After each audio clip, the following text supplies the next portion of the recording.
내 전세금은 내가 쓸 거야. 내 돈으로 내 노후를 책임지겠다는데 왜들 반대하는 거야? 어머니, 그런 복지주택 같은 데서 어떻게 사시겠다는 거예요? 요양원이 훨씬 나을 텐데 거기서 혼자 넘어지기라도 하시면 어떡해요? 엄마, 이해해줘. 우리도 다 엄마 생각해서 하는 말이야. 전세금만 있으면 엄마 사위사업도 다시 일어설 수 있어. 그럼 나중에 엄마 더 잘 모실 수 있잖아. 다른 노인들 상담하면서 요양원 얘기만 나오면 눈물 흘리는 거 내가 몇 번을 봤는데 이제 그게 내 얘기가 됐네. 내 돈으로 내 삶 살겠다는데 이렇게 반대들 하다니. 영상을 시작하기 전에 오른쪽 하단 구독과 좋아요 버튼을 눌러주시면 더 많은 분들께 이런 감동적인 이야기를 전해드릴 수 있습니다. 알림 설정도 해두시면 영상이 올라올 때마다 가장 먼저 만나보실 수 있습니다. 안녕하세요. 저는 올해 72세로 장영자입니다. 40년간 사회복지사로 일하며 노인 복지를 위해 헌신했던 사람입니다. 서울시 노인종합복지관에서 일하며 수천 명의 노인들을 상담했고 그들의 가슴 아픈 이야기를 들었습니다. 특히 요양원에 가게 된 노인들의 상담이 가장 마음 아팠어요. 장 선생님, 여기 너무 외로워요. 하루 종일 텔레비전만 보고 있어요. 밤에 화장실 가고 싶어도 아무도 안 와요. 기저귀차라고만 해요. 내가 평생 모은 돈은 다 어디로 갔는지. 이런 이야기들을 들으며 저는 늘 다짐했습니다. 나는 절대 그렇게 되지 않을 거야. 내 노후는 내가 지킬 거야. 하지만 현실은 참 냉혹했습니다. 퇴직 후 갑작스럽게 양쪽 무릎 관절 수술과 허리 디스크 수술을 받게 되었어요. 무릎이 너무 아파서 걷기도 힘들었고 허리는 조금만 움직여도 통증이 심했습니다. 화장실 가는 것조차 힘들었어요. 거동이 불편해진 저는 큰아들 집에서 지내게 되었습니다. 처음에는 아들과 며느리가 반갑게 맞아주는 듯 했습니다. 어머니, 수술료 관리가 더 중요하니까 우리 집에서 좀 더 지내세요. 혼자 계시면 위험해요. 그렇게 말하는 아들의 진심을 믿었어요. 하지만 어느 날 부엌에서 며느리가 전화하는 소리가 들렸습니다. 어머님을 위한 요양원을 알아보고 있어요. 더 이상 집에서 모시기가 힘들어요. 그 말을 들은 순간 온몸에 한기가 돌았습니다. 요양원. 평생 노인복지사로 일하며 상담했던 노인들의 눈물 어린 고백들이 머릿속을 스쳐 지나갔어요.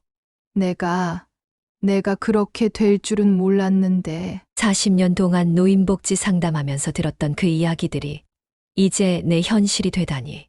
저는 아무 일 없는 척 지냈지만 마음속으로는 이미 이곳을 떠날 준비를 하고 있었습니다. 며느리의 차가운 시선과 말투가 날이 갈수록 더 견디기 힘들어졌어요. 식사 시간이 가장 괴로웠습니다. 모두 함께 식탁에 앉아 있지만 저는 마치 투명인간이 된 것처럼 느껴졌어요. 어머님, 식사하시고 약도 드셔야죠. 아, 맛이 없으세요? 죄송해요. 저희 입맛에 맞춰서 했더니 다음부터는 싱겁게 해드릴게요. 며느리의 말투는 공손했지만 그 안에 숨겨진 불만이 느껴졌습니다. 밤에는 자다가 화장실 가고 싶어도 눈치가 보였어요. 한 번은 혼자 가려다 넘어져서 큰 소리가 났는데 아들과 며느리가 달려와서 걱정하는 척했지만 눈빛은 달랐습니다. 이래서 요양원이 필요하다고 말하는 듯한 눈빛이었어요. 어느 날 저는 딸에게 전화를 걸었습니다. 강희야, 엄마가 좀 너희 집에 가서 지낼 수 있을까?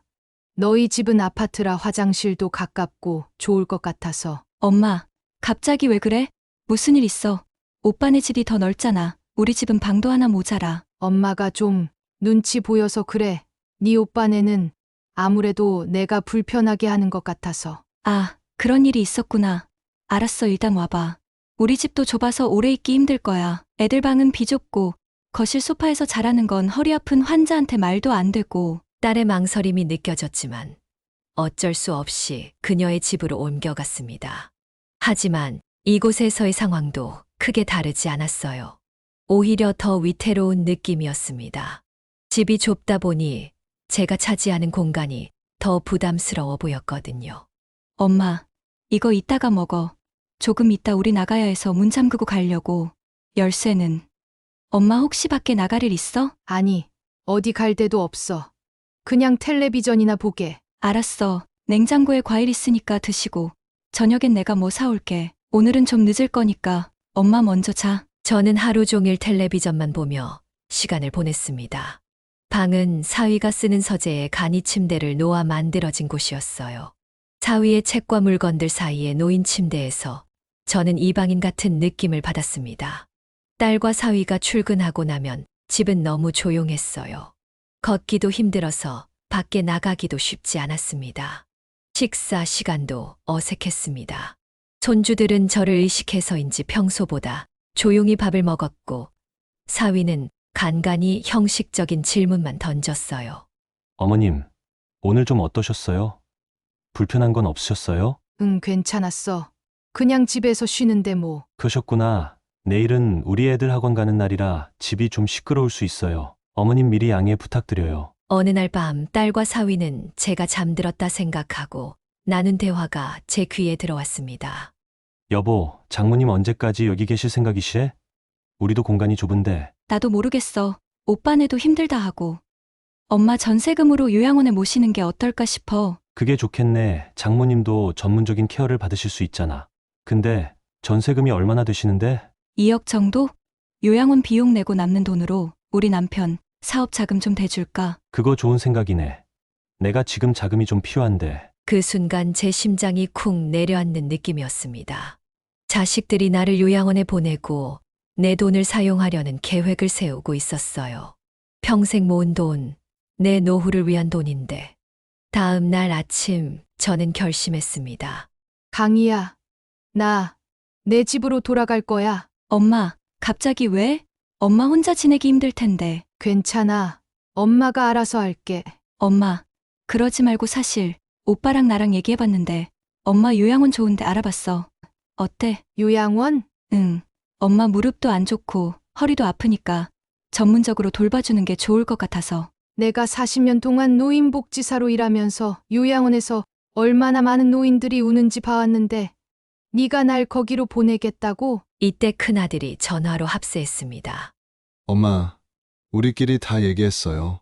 엄마 혼자 살기 힘드실 거예요. 요양원이 제일 나으실 거예요. 너희들 다 내 돈이 탐나서 그러는 거지? 내가 죽으면 그 돈이 너희 것이 될 텐데. 왜 이렇게 급해? 조금만 더 기다리면 내가 알아서 죽을 텐데. 엄마, 무슨 말을 그렇게 해. 우리는 엄마 걱정해서 그러는 거야. 내가 40년 동안 노인복지사로 일하면서 얼마나 많은 노인들이 우는지 봐왔는데 날 거기로 보내겠다고? 너희가 그렇게 바쁘고 힘들면 그냥 내가 나갈게. 내 전세금으로 요양원 보내고 남은 돈은 너희가 쓰고 싶은 거지? 어제 너희 얘기 다 들었어? 딸의 얼굴이 창백해졌습니다. 그녀는 말을 잇지 못하고 어쩔 줄 몰라 했어요. 엄마, 그게 우리가 엄마 생각해서. 됐어. 더 이상 변명하지 마. 내 짐 챙겼으니 택시 좀 불러줘. 결국 저는 제 집으로 돌아왔습니다. 집은 오랫동안 비어 있어서 먼지가 쌓이고 냉기가 돌았지만 그래도 제 집이었습니다. 하지만 혼자서 생활하기에는 너무 힘들었어요.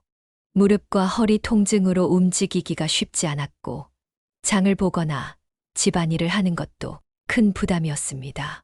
간병인이라도 구해볼까 인터넷으로 검색해보니 24시간 간병인 비용이 하루 15만 원, 제 연금은 월 180만 원인데 한 달이면 450만 원이 필요했습니다. 도저히 감당할 수 없는 금액이었어요. 게다가 간병인들이 자주 바뀌는 문제도 있었습니다. 첫 번째 간병인은 이틀 만에 그만두었고 두 번째 간병인은 갑자기 연락이 안 되어 제 시간에 오지 않았어요. 장 선생님, 그냥 요양원을 가보시는 게 어떨까요? 비용도 건강보험이 적용돼서 더 저렴할 거예요.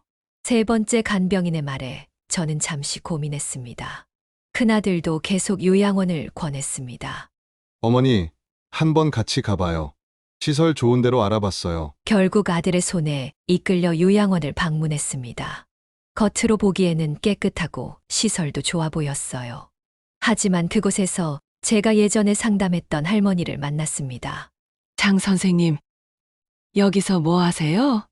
저 혹시 여기 들어올까 해서요. 그 할머니는 제 손을 꼭 잡고 작은 목소리로 말했습니다.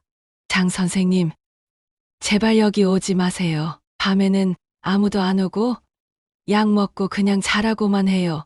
움직이면 화내고. 그 말을 들은 저는 결국 요양원 입소를 거부했습니다. 어머니, 왜 갑자기 마음을 바꾸는 거예요? 여긴 정말 좋은 곳이라고요. 안 갈 거야. 내가 상담했던 노인들이 다 그랬어. 겉으로는 좋아 보여도 실상은 다르다고. 그럼 어머니는 어떻게 하실 건데요?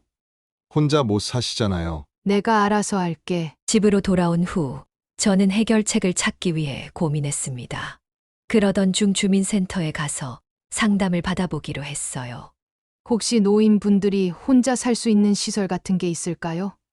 요양원 말고요. 아, LH에서 운영하는 고령자 복지주택이 있어요. 65세 이상이시면 신청 가능하세요. 고령자 복지주택이요? 그게 뭔가요? 노인분들이 독립적으로 생활할 수 있도록 설계된 임대주택이에요.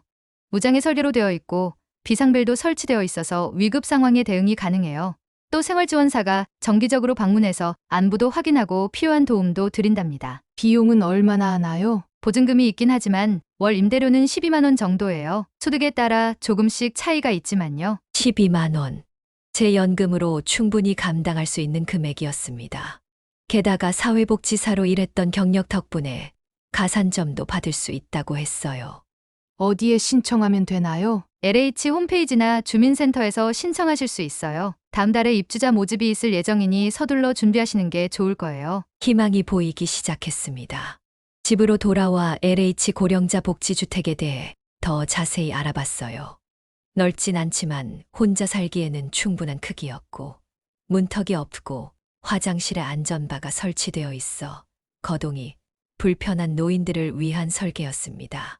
그리고 무엇보다 중요한 것은 저 혼자서도 독립적으로 살 수 있다는 점이었습니다. 바로 신청서를 작성했어요. 다행히 사회복지사 경력 덕분에 가산점이 높아 입주 가능성이 컸습니다. 일주일 후 기쁜 소식이 왔어요. 제가 복지주택 입주 대상자로 선정되었다는 통보였습니다. 월 임대료 12만 원에 보증금 1천만 원, 제 전세금 5천만 원으로 충분히 감당할 수 있는 금액이었어요. 이 소식을 자식들에게 알렸더니 예상대로 반대가 심했습니다. 특히 전세금 문제 때문에요. 엄마, 그런데 가면 안 돼요. 위험해요. 옆집에 누가 사는지도 모르는데. 엄마, 그렇게 결정하기 전에 우리랑 상의 좀 하지. 그럼 내가 어디서 살았으면 좋겠는데? 너희 집에서는 부담스럽다면서. 요양원은 내가 안 가겠다는데. 큰아들이 본심을 드러냈습니다. 엄마 전 세금으로 우리 딸 대학 등록금을 좀 대주셨으면 해서요. 대출을 받으려고 했는데 이자가 너무 비싸서요. 딸도 가세했습니다. 엄마, 내가 얘기 못 했는데 남편이 사업이 잘 안 돼서 빚이 좀 있어. 엄마 전세금으로 좀 갚았으면 하는데. 그래서 나보고 전세금 다 써서 요양원 가라는 거였어? 내 돈으로 너희 문제 해결하라고? 아니야, 엄마. 그냥 요양원이 엄마한테 더 좋을 것 같아서. 됐어. 내가 평생 모은 돈인데 내 노후는 내가 책임질게. 이제 너희들에게 기대지 않을 거야. 결국 저는 복지주택으로 이사를 결정했습니다. 전세금 2억 원 중 보증금으로 1천만 원을 사용하고 나머지는 제 노후 자금으로 은행에 예금했습니다. 자식들은 마지막까지 반대했지만 제 결심은 확고했습니다. 이사 당일 자식들은 아무도 오지 않았습니다. 그래도 괜찮았어요. 복지주택에서 이사 지원 서비스를 제공해 주었거든요. 새로운 집은 8평 정도로 작았지만 제게는 충분했습니다.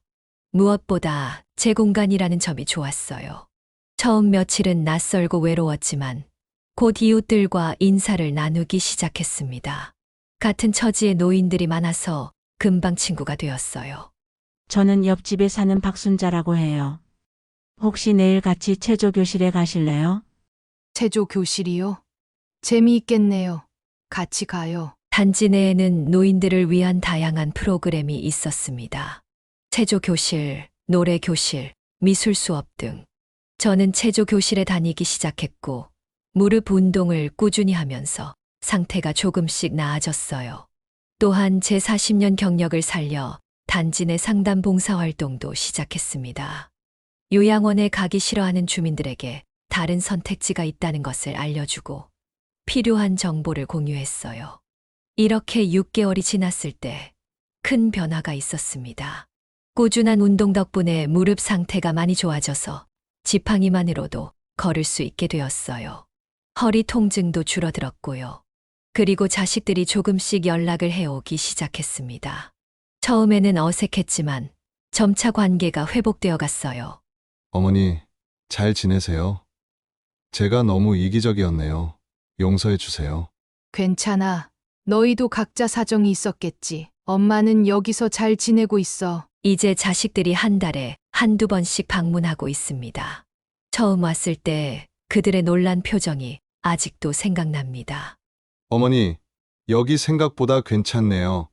깨끗하고 안전하고. 그래. 여기 시설 좋지?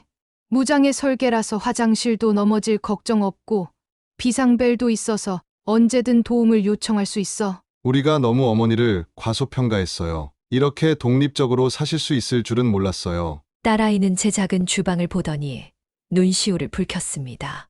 엄마, 이 좁은 주방에서 어떻게 음식을 해서 먹어? 우리가 주기적으로 반찬 갖다 줄게. 괜찮아. 오히려 작아서 좋아. 모든 게 손이 닿는 거리에 있어서 편해. 그리고 요리는 3층 공동 주방에서 이웃들이랑 같이 하기도 해. 어제는 박할머니랑 같이 김치찌개 끓여 먹었어. 공동 주방, 그런 것도 있어? 그럼 여기는 노인들의 사회적 고립을 막기 위해 여러 가지 공동 공간이 있어. 주방뿐만 아니라 작은 도서관, 운동실, 취미 교실도 있지. 나 요즘 컴퓨터도 배우고 있어. 엄마, 이제 카톡도 할 줄 알아? 와, 프로필 사진도 올리고. 그럼 우리 반에서 젊은 선생님이 하나하나 다 가르쳐 주셨어. 이제 사진도 찍어서 보낼 수 있고 동영상도 볼 수 있어. 내가 좋아하는 음악도 들을 수 있고. 복지주택에 입주한 지 1년이 지난 지금 저는 제2의 인생을 살고 있다고 느낍니다. 단지 내 컴퓨터 교실에서 컴퓨터도 배웠고 유튜브로 다양한 정보도 얻고 있어요. 젊은 세대들이 쓰는 말도 조금씩 알아가고 있습니다. 무엇보다 중요한 것은 제가 독립적으로 살고 있다는 점입니다. 물론 아직 건강이 완벽하지는 않지만 스스로 일상생활을 할 수 있고 제 삶을 제가 결정할 수 있다는 것이 얼마나 큰 행복인지 모릅니다. 정기적으로 방문하는 생활지원사의 도움도 큰 힘이 됩니다. 일주일에 2번 그들이 와서 안부를 확인하고 필요한 것이 있는지 물어봐 주는 덕분에 안전하게 지낼 수 있어요. 장 선생님, 오늘 혈압은 어떠세요? 약은 잘 드시고 계신가요? 네. 다 잘 먹고 있어요. 요즘은 압도 안정적이에요. 걷기 운동도 꾸준히 하고 있고요. 정말 대단하세요. 처음 오셨을 때보다 훨씬 건강해지셨어요. 다른 필요한 건 없으세요? 지금은 괜찮아요. 다음 주에 병원에 가야 하는데 그때 택시 불러주시면 좋겠어요. 물론이죠.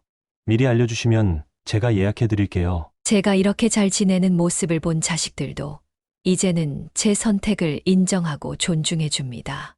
오히려 그들이 저에게 조언을 구하기도 해요. 어머니, 우리 딸 대학 문제로 고민이 있는데 얘기 좀 들어주세요. 예전에는 제가 너무 일방적이었는데 이제는 다른 사람의 의견도 존중해야 한다는 걸 배웠어요. 엄마, 남편이 새로운 사업 시작하려고 하는데 어떨 것 같아?